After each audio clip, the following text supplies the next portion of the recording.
Olá, seja muito bem-vindo, você que nos acompanha de todas as partes do Brasil e do mundo. Tá no ar o Mata-Mata com Evair, hoje é quarta-feira, 12 de novembro de 2025.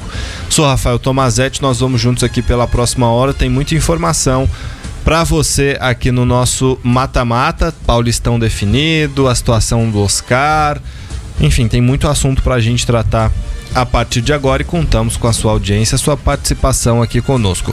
Além do Evair Paulino, está aqui a Janaína Carvalho. E aí, Janaína, joia? E aí? Nossa, o Oscar mais os torcedores do São Paulo não tem um dia de sossego, hein? Agora, além de todo o contexto da parte física, ainda vem mais um agravante. Sim, e esse complicado. E aí, Evair, tudo bem? Tudo tranquilo.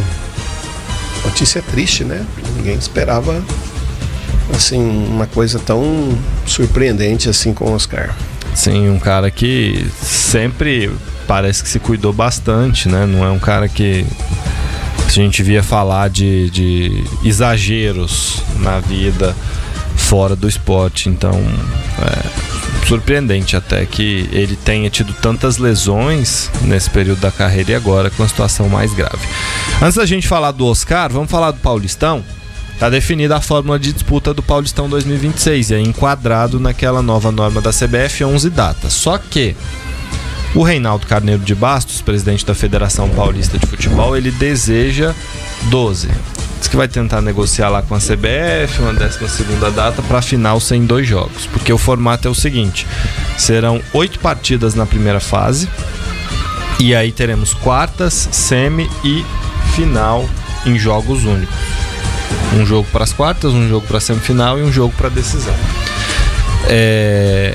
E aí não tem mais grupo. Foi feito o formato suíço, que é o adotado pela Liga dos Campeões da Europa hoje, que é a tal fase de liga lá, que os times fazem 8 jogos e aí você tem esses jogos sorteados. Ontem foi feito sorteio para garantir os clássicos como Guarani e Ponte Preta, São Paulo e Corinthians, Palmeiras e São Paulo, Santos e Corinthians, Santos e São Paulo, todos os clássicos. Esses times foram colocados num mesmo pote e obrigatoriamente você enfrenta os outros, eram 3 potes de 4 times, você enfrenta os outros 3 times desse seu mesmo pote. E aí os outros 5 jogos foram sorteados. E o sorteio colocou os seguintes jogos aí pela frente. O Jonas pode até colocar pra gente também depois a arte que fica fácil de visualizar. O Santos pega, além de Palmeiras, São Paulo e Corinthians, o Red Bull Bragantino, Novo Horizontino, Velo Clube, Guarani e Noroeste. O Palmeiras pega, além dos rivais Santos, São Paulo e Corinthians, o Novo Horizontino, Mirassol, Guarani, Portuguesa e Botafogo de Ribeirão Preto. Quer dizer, o Palmeiras vai ter todos os adversários aí com divisão, inclusive a Portuguesa está com divisão garantida para a próxima temporada, que é a Série D, uma vez que se classificou para a segunda fase. No caso do Santos, todos estão com divisão também, né? A exceção dos times aí que estão sem divisão na primeira fase do Paulistão, acho que é só o Primavera que não tem divisão ainda. O São Paulo pega os rivais, o Mirassol, São Bernardo, Portuguesa, Ponte e Primavera. O Corinthians, além dos rivais, São Bernardo, Bragantino, Ponte Preta, Velo Clube e Capivariano. E aí dos times da Série A, o Bragantino pega Novo Horizontino, Mirassol, São Bernardo, Santos, Corinthians, Velo Clube, Noroeste, Botafogo de Ribeirão Preto. O Mirassol pega Bragantino, Novo Horizontino, São Bernardo, Palmeiras, São Paulo, Portuguesa, Primavera, Capivariano. E aí você tem ali a lista de confrontos de todos os outros times. Só para lembrar, o Paulistão tem 12 times: Santos, Palmeiras, São Paulo, Corinthians, Red Bull Bragantino, Grêmio, Novo Horizontino, Mirassol, São Bernardo, Velo Clube, Guarani, Portuguesa, Ponte Preta, Noroeste, Botafogo de Ribeirão Preto, Primavera e Capivariano. Primavera e Capivariano que subirão da Série A2 para a primeira divisão, substituíram Inter de Limeira e Água Santa, que caíram neste ano. Aí como fica a segunda fase do Campeonato Paulista agora? Quartas de final. Um jogo, semifinal. Um jogo, final, um jogo. Aí o que a Federação Paulista de Futebol quer é que a final seja em 2 jogos. Para isso vai olhar essa possibilidade com a CBF. E aí como é que acontece? Os 8 melhores, quem mais pontuar, independente, não tem grupo, vai para as quartas de final. E os 2 que menos pontuarem vão para Série A2 de 2027. O mando de campo, já que é jogo único, quem vão ser sorteados. Sorteio. Não, no jogo único é quem for melhor. Mas o mando de campo desses jogos da fase de classificação, eles vão ser sorteados ainda a posteriori. Outro detalhe, a partir das quartas de final, os jogos todos terão impedimento semiautomático também no Paulistão. Ótimo. Mais um acerto, né, para que possa cada vez mais o futebol ficar até mais rápido, né? Porque o que a gente tem visto é muito bolinho, muita insistência, muita gente olhando pro telão, apontando pro juiz, tava, não tava, talvez isso acabe com tudo. 3-4 minutos para poder analisar um lance se tá impedido ou não, que com o semiautomático vai virar segundos, né? Assim, vou perguntar para vocês. Eu achei a solução da Federação Paulista criativa. Geralmente o Paulistão sempre tá na vanguarda, é o melhor estadual que a gente tem, também por essas soluções criativas que encontra. O Campeonato Paulista sempre busca soluções criativas. Eu gostei desse formato dentro do que tem aí, porque você garante jogos competitivos. O Palmeiras, o Santos e o Corinthians não vão querer perder e o São Paulo não vão querer perder para seus rivais. E aí você já tem 3 jogos muito competitivos e em 5 partidas ali você tem jogos contra adversários que não são fáceis. Vamos pegar, por exemplo, Mirassol, o Bragantino estão na Série A, pode ter o Novo Horizontino também na Série A.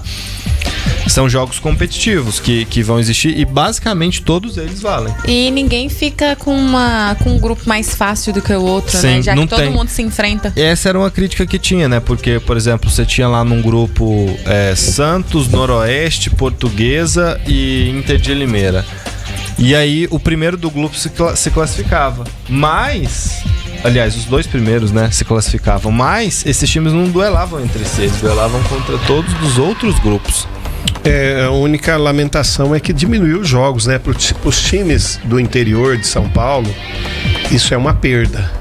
Porém, é uma necessidade do futebol brasileiro já de algum tempo. Eu falo isso porque eu joguei no Guarani, comecei no Guarani e era bom ver que o Guarani tinha, sendo do interior ali, né, tinha uma agenda muito ampla, né, muito grande para poder disputar o ano todo competições.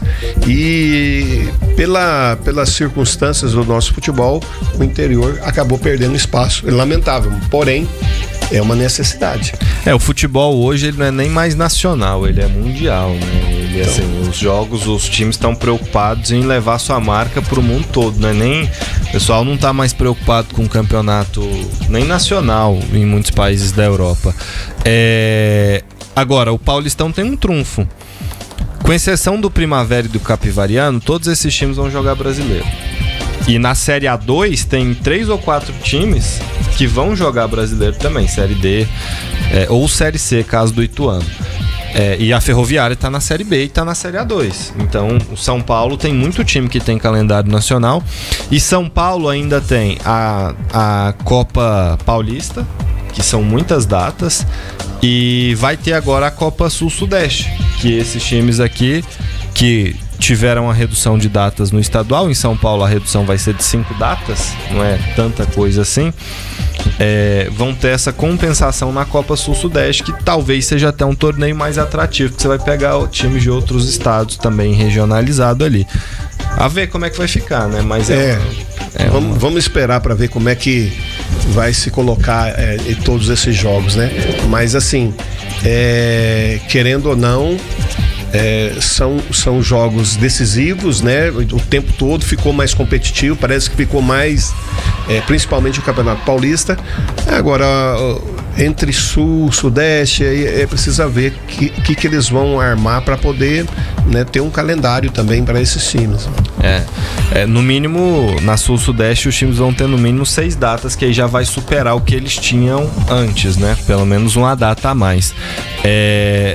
Agora, o que me chamou a atenção aqui é que me parece que vai ser um campeonato mais competitivo. Eu como gostei. Você disse. Porque, assim, tudo bem, ali na última rodada, um Santos, um São Paulo, um Palmeiras, um Corinthians, alguém que já esteja com uma pontuação bem elevada, pode até poupar. Mas você não vai poupar contra os seus rivais e você, possivelmente, para você garantir sua vaga, você vai ter que jogar ali quase todos os jogos à vera. E aí quartas de final é um jogo, e semifinal é um jogo, e final é um jogo. Então, uma coisa que acontecia muito, por exemplo, ir para os jogos mais fáceis com o time reserva ou com os meninos da base, né? Sim. Na época ali do começo. Não, no Carioca, por exemplo. Não, o Carioca. Carioca, a Ferdi teve que baixar a regra de que você não podia usar o time sub-20 até a partir de determinado momento. De determinada rodada, né? No início podia e depois não. Agora com esse formato do Paulista já não vai acontecer isso mais, né? Porque ninguém vai querer perder.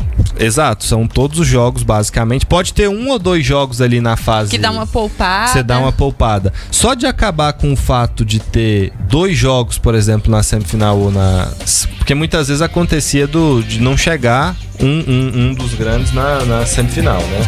E aí o time maior ganhava de 3-4 e dava uma segurada depois, não era um jogo. Não, tem aquela coisa também. Os grandes aí, eu acho que nunca vão correr risco de cair, né? Muito difícil. Né? Pelo formato, né?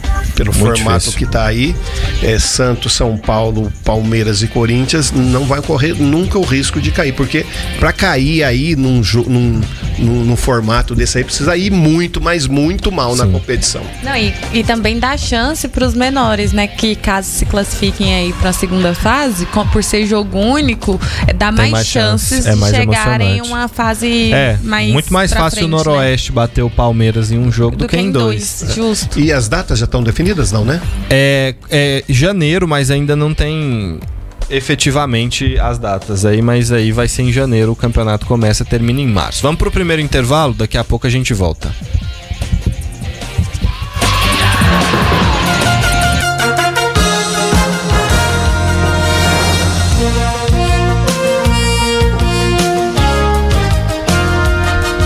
Mata-Mata tá de volta aqui no seu rádio. Agora a gente vai tratar de um assunto que deixou muita gente preocupada e até de certa forma chocada, porque não se espera nunca que isso aconteça. O Oscar, meio-campista hoje no São Paulo, de muito tempo jogou no Inter, no Chelsea, no futebol chinês e na seleção brasileira. Foi um cara que foi importante, fez gol em Copa do Mundo, deu a vitória para o Brasil contra a Croácia naquele 1-0 lá na estreia da Copa de 2014.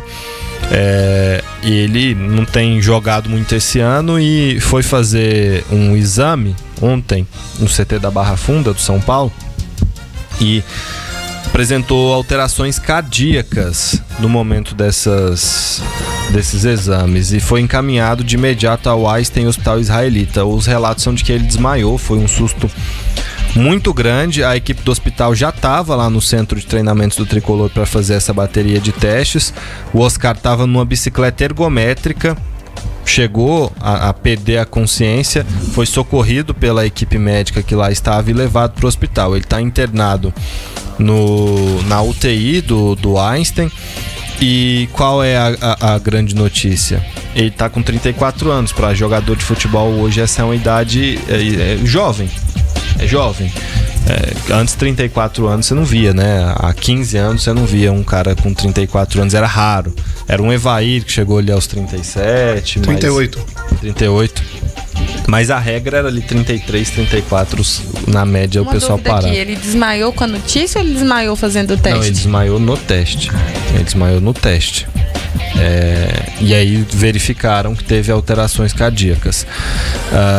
Bom, aí ele foi levado para o hospital e a informação que se tem é que ele muito provavelmente vai parar, a não ser aposentadoria, porque ele viveu um ano muito conturbado, chegou com muitas expectativas depois de passar 8 anos no futebol chinês, jogou muito tempo no Chelsea também, e voltou com toda essa expectativa, assim como o Lucas, o Caleri e outros jogadores que o São Paulo perdeu, que se tinha expectativa muito grande nesse elenco lá na frente. O Oscar teve muitas lesões, teve fratura de vértebra, teve problema na panturrilha, teve outra lesão muscular e agora ele tem essa alteração cardíaca, então ele deve se aposentar, Evan. E é muito estranho, sabe por quê? Porque todo ano todos os jogadores são submetidos a esse mesmo exame. E é com frequência, né? Geralmente todo ano. 3 a 3 meses ou 6 a 6, a depender do... Dependendo do clube, ele faz até 2, 3 vezes por ano. Porém, todo ano, final ou início de ano, é feito. Muito estranho ele ser detectado só agora, né? Bom, tá certo que tem os melhores profissionais, tudo, são acompanhantes muito, muito acima da média, porém eu acho estranho que tenha detectado só agora, né? São situações que talvez tenha surgido agora também, né? Pode ser, né? Mas é estranho, porque geralmente começa a dar sinais, né? Não é tipo de uma hora para outra. O Oscar tem dado sinais de que não é mais um atleta saudável, por todas essas lesões, que a gente até já tratou aqui, que ele tinha pensado em parar e que provavelmente ele se daria mais 6 meses, até junho do ano que vem, para ele definir, ia continuar ativo até junho, para ele definir se pararia ou não. Hoje, uma pessoa que é próxima ao caso disse ao site GE que a chance de parar é de 99%. Quer dizer, falta só oficializar. O São Paulo já trata de uma possível rescisão amigável com o Oscar. Não é a hora da gente pensar nisso, mas só para trazer a informação.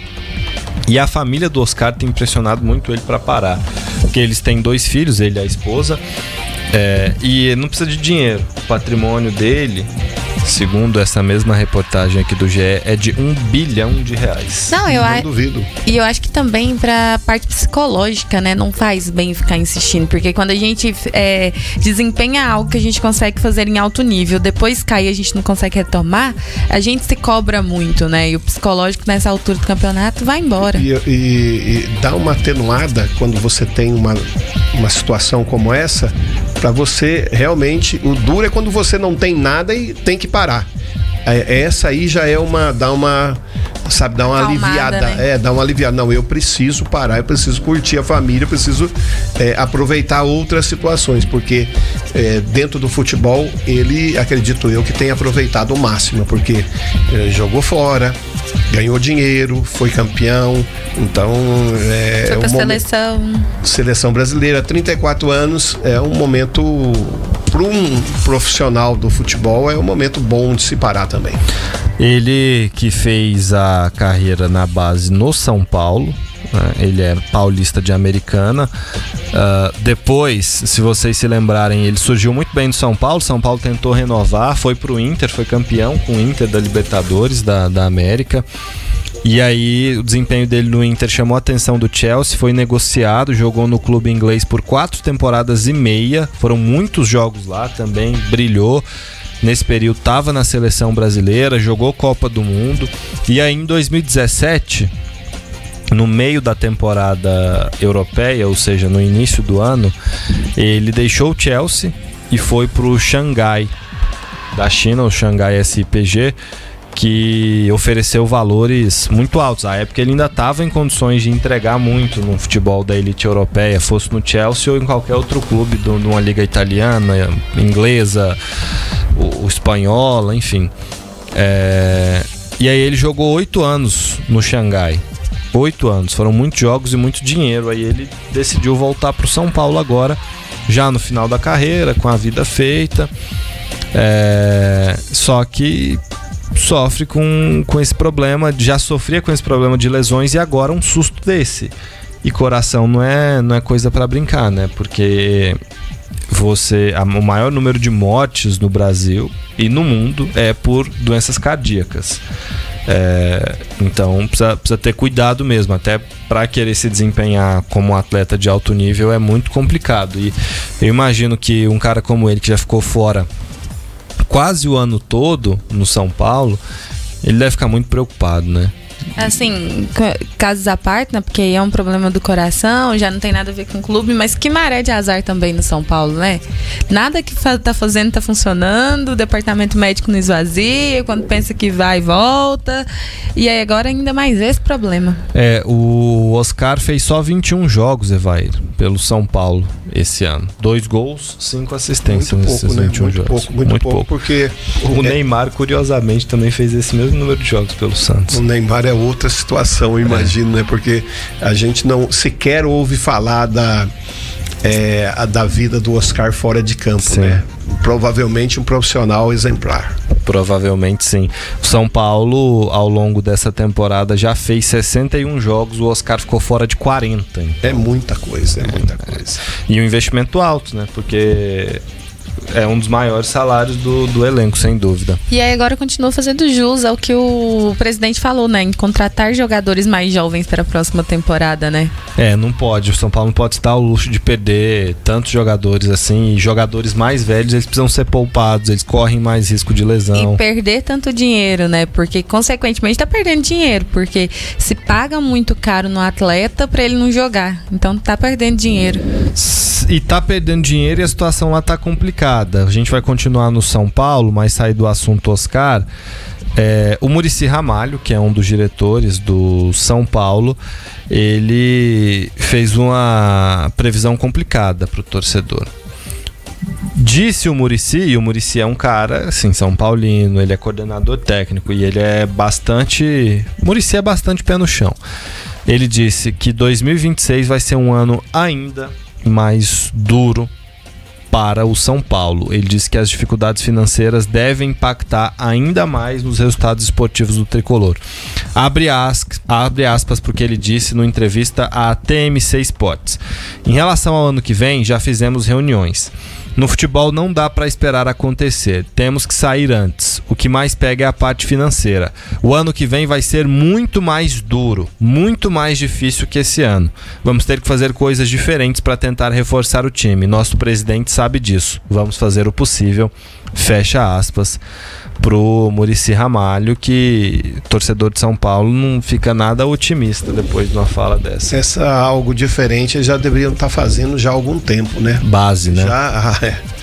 Aliás, eles faziam lá atrás, né? Sim. Fazia bem feito. Por algum motivo deixaram de fazer e o São Paulo deixou de revelar e deixa de ser um time competitivo em termos de buscar título. Competição ele até chega, né?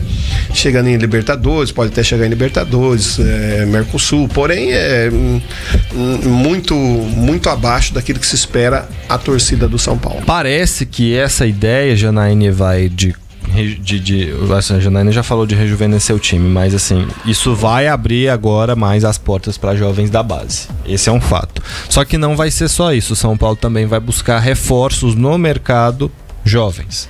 Alguma coisa Francisco, o nome do atleta lá da base. Rian Francisco. Foi um achado na base. Sim. E que por diversas vezes resolveu jogos onde os renomados jogadores do São Paulo estavam no departamento médico. Não, é uma coisa que eu não entendo, sabe? Às vezes você tem um jogador igual, vou dar um exemplo. Guilherme Negão lá no Corinthians, o Gui Negão. Resolveu jogos importantes. O cara é bom. O Corinthians vai lá, busca um cara meia boca, um Félix Torres. Não joga nada. Paga milhões de dólares com um salário alto, sendo que ele tem jogadores melhores na base pra jogar.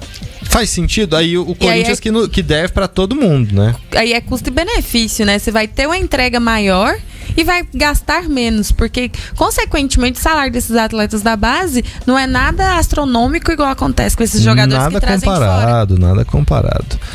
Bom, esse é o noticiário do São Paulo, complicado, e planejamento no ano que vem ainda depende de uma classificação ou não para a Libertadores, né? São Paulo não sabe se vai jogar a competição que dá um upgrade aí na receita. Vamos para mais um intervalo, daqui a pouco nós voltamos, você fica ligado com a gente.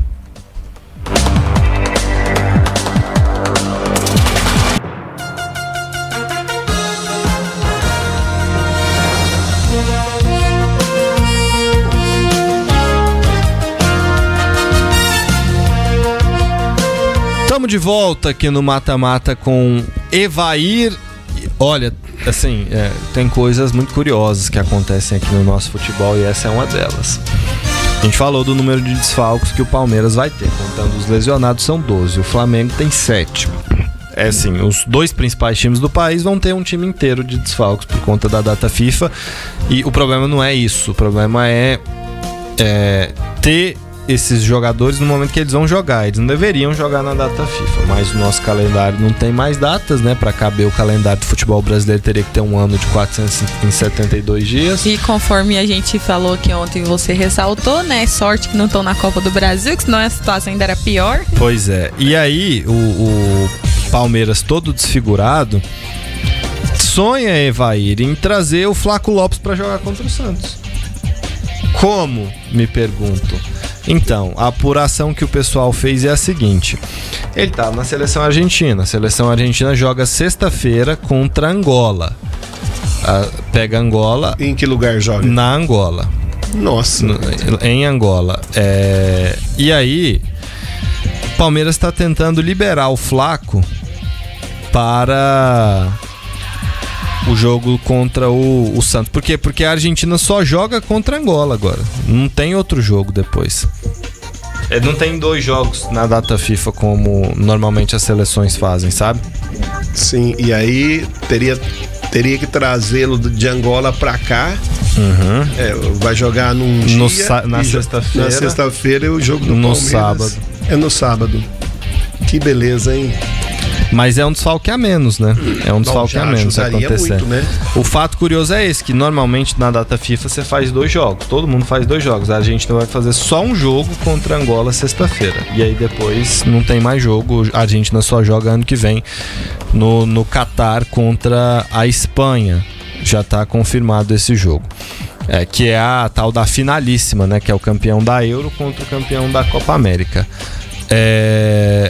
O Palmeiras vai lá buscar, se for o caso, a Leila tem avião, vai lá e busca o Flaco.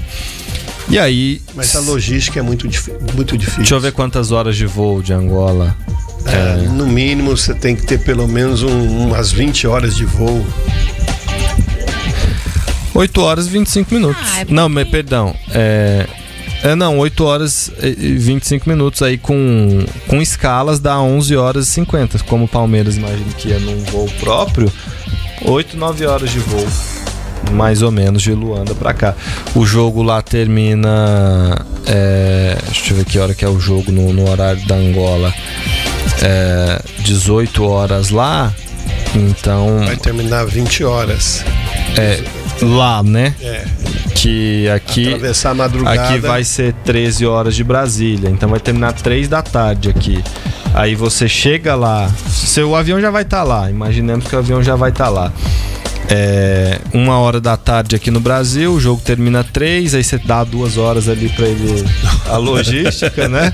5 horas mais 8 horas, 3, 5, 1 hora da manhã ele tá aí no Brasil. Dá pra dormir e jogar contra o Santos. Vem dormindo e descansa e... Bom... Toma um negocinho pra dormir melhor durante o voo. Mesmo assim, nessa logística doida, você quer o Flaco pro jogo contra o Santos, ou você acha que era melhor colocar um dos jogadores que pode substituir lá? Tem o Bruno Rodrigues, né? Tem outros atletas. Ele é um cara que faz muita falta ao Palmeiras. Ele faz uma diferença muito grande. Tudo que for possível para colocá-lo em campo, eu acho que deveria de ser feito. Não sei se humanamente isso é justo, é possível, porém, se caso ele tem essa disposição, porque precisa do jogador também, você não, eu quero, eu vou, aí sim talvez pudesse fazer uma tentativa. O negócio é que o voo cansa mais do que o jogo, né? Porque o jogo ali, ele provavelmente não vai ser titular. Tem fuso horário esse jogo, hein? Tem. A diferença de 5 horas de Luanda pra cá. Não é tão grande, né? Dura quando são 12 horas, porém, atrapalha um pouquinho também. Acho que depende, pode ser que ele jogue 15 minutos, meia hora, porque ele não é titular, evidentemente, na seleção argentina. Está sendo testado como um possível nome para ir para a Copa. Mas é isso. E a gente falou você falou do Santos aí, né? O Gabigol deu uma entrevista essa semana, falando sobre projeções do futuro, né? Que ele acredita que o Cruzeiro vai ser campeão da Copa do Brasil, que o Flamengo vai vencer a Libertadores, que o Santos não vai ser rebaixado, que o Atlético Mineiro vai vencer a Sul-Americana. Então quer dizer que ele falou que o Palmeiras vai ser campeão brasileiro? Não falou sobre o campeonato brasileiro. Ele falou que estamos na briga, referindo-se ao Flamengo. Isso. Aí, depois disso, o sócio e parça lá do Neymar, né, o Chris Guedes, deu uma entrevista lá no Kings League, no último dia 10, falando sobre projeções pro Santos em 2026, né? Que ele não acredita que o Santos vai cair nessa temporada e que para 2026 ele disse que já tá bolando um plano para poder convencer Caio Jorge e Gabigol voltarem pro Santos para ajudar o Santos a alcançar uma Libertadores. O Gabigol pode até ir, o Caio Jorge não vai. Duvido muito também. E o Santos não tem dinheiro para pagar o Gabigol. Não tem dinheiro. Como é que vai levar o Caio Jorge? Não, o Caio Jorge não vai. Caio Jorge vive o melhor momento da carreira dele e ele é um possível selecionável. Ele foi testado pelo Ancelotti, ele tá na Copa. Por que ele vai sair do Cruzeiro, onde ele vai jogar Libertadores, pra ir pra um time que talvez esteja na Série B? Não, e fora que um time que não tem garantias nenhuma que no próximo ano, mesmo que não caia, que no próximo ano vai conseguir brigar por grandes coisas, né? E aí você sai de um time que tá ali estável, como tá o Cruzeiro hoje, pra poder caçar a sarna pra coçar, na minha opinião. Olha só o ambiente do Santos. Eu tenho certeza que Zé Ivaldo vai pedir pra ir embora. Zé Rafael vai pedir pra ir embora. O Guilherme não passa bons momentos. Vai pedir pra ir embora. Ali precisa uma mudança muito grande mesmo. E fora que também eu não acredito, mesmo que o Gabigol esteja no banco, ele não afirmou se vai renovar ou não com o Cruzeiro, mas eu não acredito que ele vá pro Cruzeiro só por amor. Pra poder Santos. Pro Santos, pra poder ficar brigando pra não cair, enfim, o caos todo que tá instalado lá no Santos. E o Santos não tem dinheiro pra pagá-lo. Justo, ainda tem isso. É um aspecto importante. Bom, por falar em retornos, a Leila tem um avião. Então ela vai buscar o Vitor Roque lá Vai buscar o Vitor Roque lá na França, depois do segundo jogo do Brasil. O primeiro é em Londres, o segundo na França. Aí quando terminou o jogo na França, o avião estará de portas abertas para o Vitor Roque subir. Só que não vai subir só o Vitor Roque, vão entrar também o Fabrício Bruno, zagueiro do Cruzeiro, e o Paulo Henrique, lateral direito do Vasco. Eles pediram carona aos clubes para Leila. Falaram, já que você tem aquele avião lá, vai buscar, traz pra gente. Será que não quiseram trazer nenhum jogador do Flamengo? Então, não pediram, né? Eu acho que não vai ser compatível. Esse voo não vem. Vai ser uma turbulência no voo. Os dois do Flamengo e o Luciano Juba, até onde a gente sabe, não pediram. Então, né? Provavelmente vai ter um acordo, porém, eu acho que os do Flamengo vai ser convidado a não vir. Aqui, ó, segundo a Leila. Clima adorável, né? Beleza. Segundo a Leila, o Pedrinho, que é o dono do Cruzeiro, e o Pedrinho, presidente do Vasco, entraram em contato com ela para perguntar se poderia trazer os outros atletas, e ela disse que respondeu prontamente que sim, que o Fabrício Bruno e o Paulo Henrique poderiam voltar com eles com o voo palmeirense ao Brasil sem problema algum. Aí ela deu uma cutucada no Flamengo, abre aspas. É esse o espírito de cooperação que deveria nortear o futebol brasileiro, e não o individualismo que alguns clubes e dirigentes insistem. Será que ela falou isso pro Flamengo? Será? Na troca de amores que eles andam, qualquer coisa que ela falar dá pra levar nesse sentido. E aí? É a mesma coisa que acontece no Flamengo, né? Tudo que fala também é... Provavelmente ela falou justamente pra direcionar. Por conta do negócio da Libra, enfim, né? Então, a juíza liberou parte daquele dinheiro. Tinha um montante grande ali que tinha sido bloqueado. Manteve bloqueado só 17 milhões que o Flamengo questiona. O que chama a atenção na ação é que o Flamengo, ela citou na decisão, que o Flamengo sequer mandou para a justiça o cálculo que ele acha que deveria ter sido feito no período que a justiça determinou que enviasse. Eu acho que o Flamengo só tá querendo tumultuar o negócio.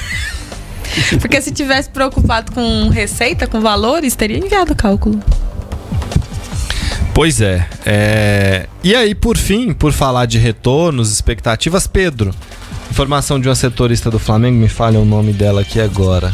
Se eu lembrar, eu falo. Perdão, esqueço aqui para dar os créditos.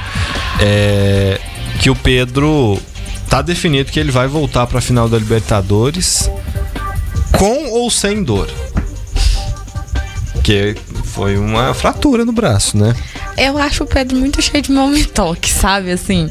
Não, mas tá definido que ele vai jogar a final com sim, mas é porque ninguém quer ficar fora no final, ele ganhou né? até um dinheirinho fazendo propaganda, né? do leite, depois que o jornalista Carlos Eduardo Éboli falou pra encher ele de leite, porque pra calcificar mais a Aí ele fez uma propaganda. Fez uma brincadeira, ele fez uma propaganda pra uma determinada marca de leite. Né? Exato, e aí a marca de leite na hora foi lá, já que repercutiu muito a piada, né? Foi. Mas o Pedro vai jogar, o Evair. Eu não sei se vai ter tempo pra ele se. Porque perde ritmo, né? Por mais que o tempo de paralisação não seja tanto assim, perde ritmo. Ele não perde a forma física, porque treinando ele continua, porém aquele ritmo de jogo acaba perdendo um pouco. É uma pena pro Palmeiras, porque é um jogador que toda vez que joga contra o Palmeiras vai bem. É uma pena pro Palmeiras ele jogar, no caso. Exatamente. Mas sem ritmo, mas sem ritmo, talvez.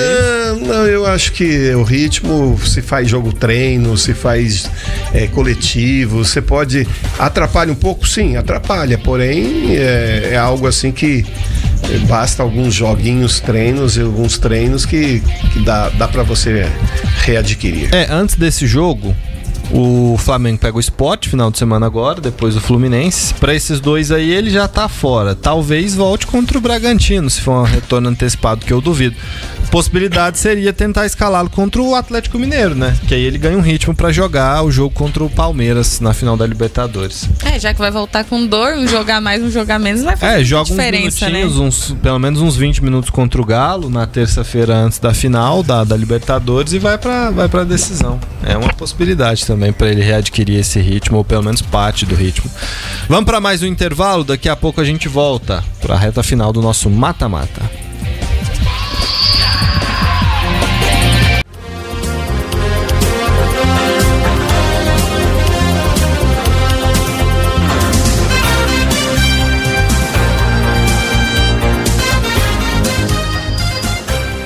Mata-mata tá de volta aqui no seu rádio. Vamos para a parte final do nosso programa de hoje. Lembrando, sábado tem seleção, Brasil e Senegal. Amanhã, a partir de amanhã, a gente começa a abordar bastante da seleção brasileira e de outros jogos da data FIFA que na Europa vão definir os classificados. E a Itália deve ficar de fora.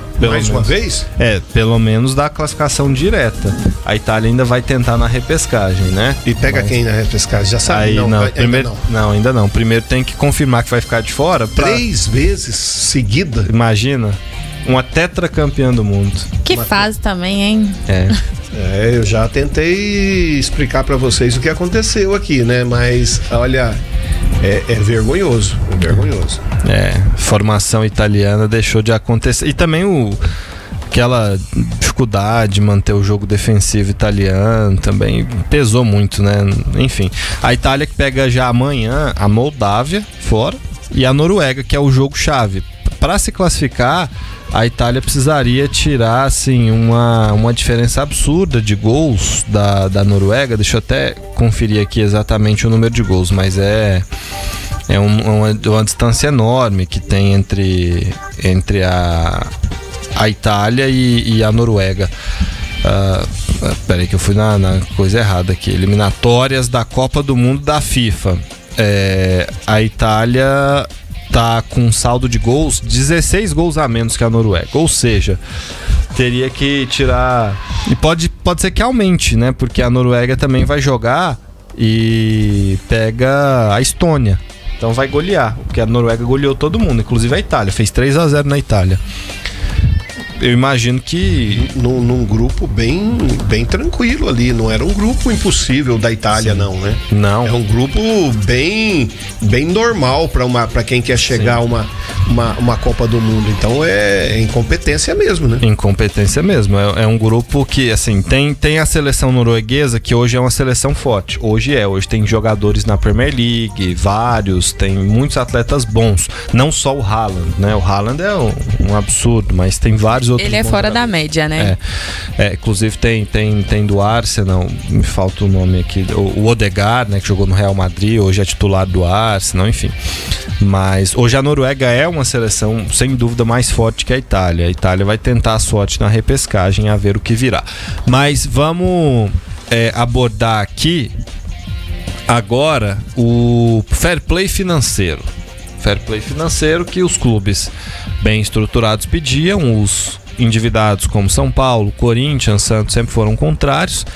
E a CBF mostrou gráficos, falou, olha, se continuar desse jeito, o futebol brasileiro vai quebrar, porque os times estão devendo valores bilionários.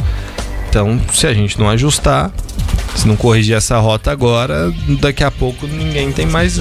Acabou, né? Essa iniciativa partiu da CBF? CBF? A gente sabe que os clubes não concordam em nada.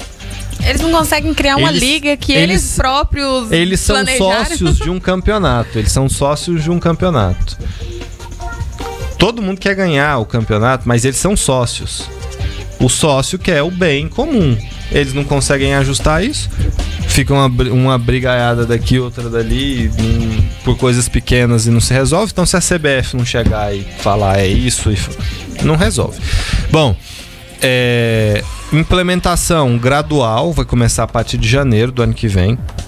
Até 2029, os clubes terão que limitar o gasto com salários e amortização de atletas em no máximo 70% da receita. Ou seja, se sua receita por ano é 1 bilhão, você pode gastar 700 milhões com salário e amortização de atleta. Não pode gastar mais, é regra. O endividamento de curto prazo, aquelas obrigações que você tem até 1 ano para pagar, não vai poder ultrapassar 45% da receita. Não pode passar disso. Essa regra será aplicada integralmente a partir de 2029, mas terá uma fiscalização contínua com um controle mais rigoroso a partir de abril do ano que vem. Também vai ter um sistema de punições. Se o clube violou a primeira vez, ele já é obrigado a apresentar um plano de ação. Na segunda vez, seja ela qualquer violação, não precisa ser a mesma violação de quaisquer regras que estejam estabelecidas ali no fair play. Vão ser aplicadas sanções graduais de acordo com a gravidade da infração. A primeira, o time é advertido publicamente. A segunda é uma multa pecuniária, quer dizer, vai ter que pagar.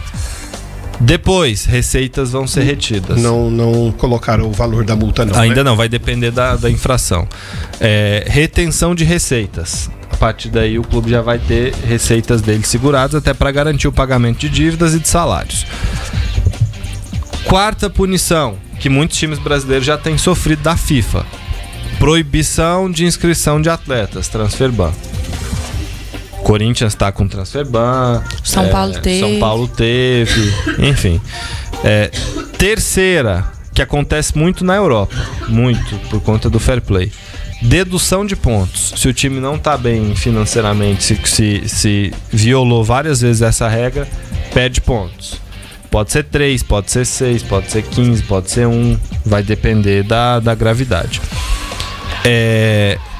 A penúltima punição que pode acontecer, o rebaixamento desse clube, que também acontece muito na Europa, né? A gente vê bastante isso acontecer.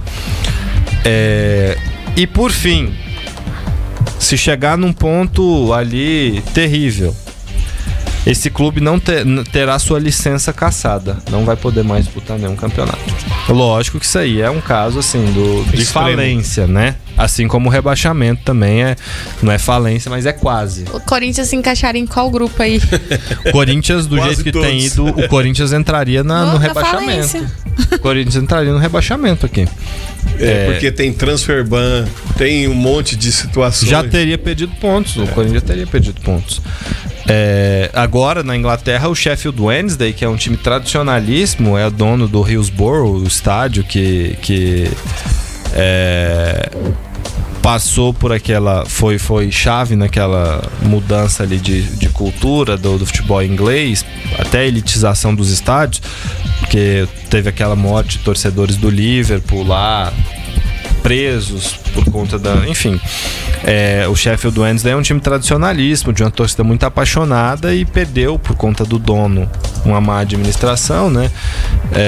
Perdeu vários pontos, está com pontuação negativa agora na segunda divisão da Inglaterra. E isso acontece com frequência, a gente vê muitos times perderem pontos, começarem às vezes o campeonato com pontuação negativa por isso. E o Manchester City correu o risco de perder títulos anteriores da Liga dos Campeões e da Premier League, e ser rebaixado também por violações, supostas violações da regra de fair play financeiro da UEFA.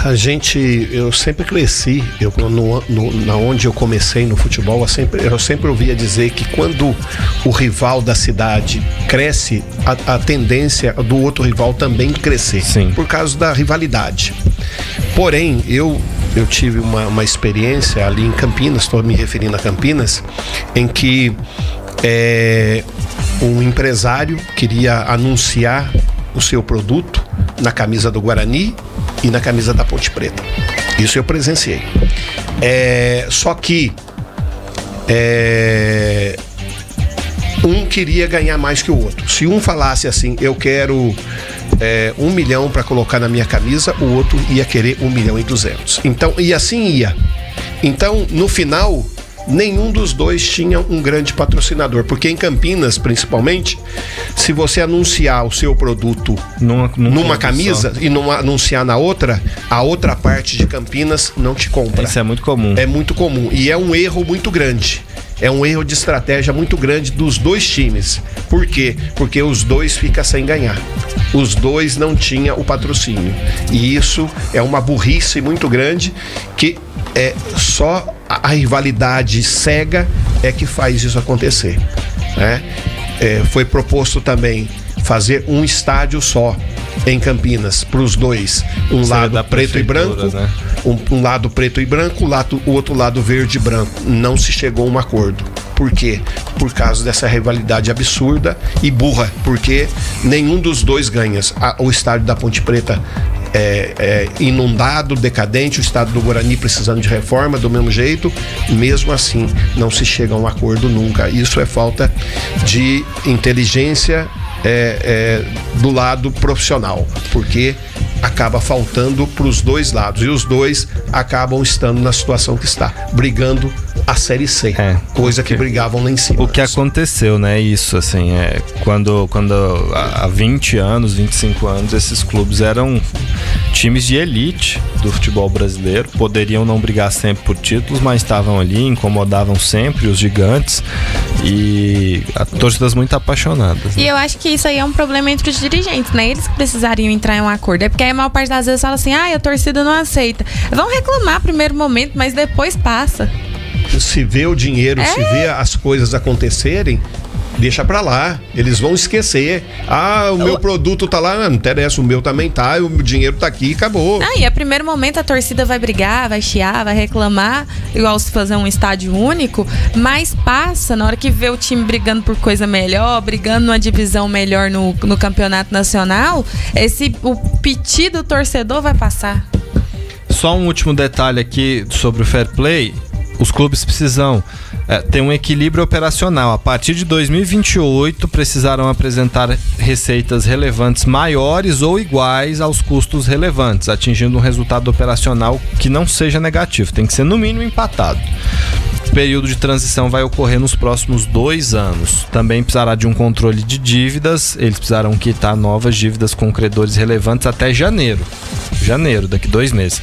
As dívidas antigas vão ter um prazo maior, podem ser regularizadas até novembro. O Corinthians, aliás, quer dar o patrocínio do name rights do estádio, que hoje é Neoquímica Arena, para a Caixa, para tentar pagar aquela dívida do estádio. Vamos ver se a Caixa quer, né? Uma coisa que a gente fala muito aqui, vou falar bem rapidinho porque o tempo já tá indo. Por exemplo, a dívida que adquiriu com o Memphis, né? Só porque a gente viu em relação da dívida, mas também ele ajudou ano passado o time não cair, né? Então tem que ter um equilíbrio aí nas decisões. Isso. Janaína, tchau pra você, até amanhã. Tchau, até amanhã. E vai, tchau pra você, até amanhã. Até amanhã, forte abraço. Gente, obrigado pela companhia, pelo carinho da audiência. Amanhã a gente tá de volta com o Mata Mata. Tchau.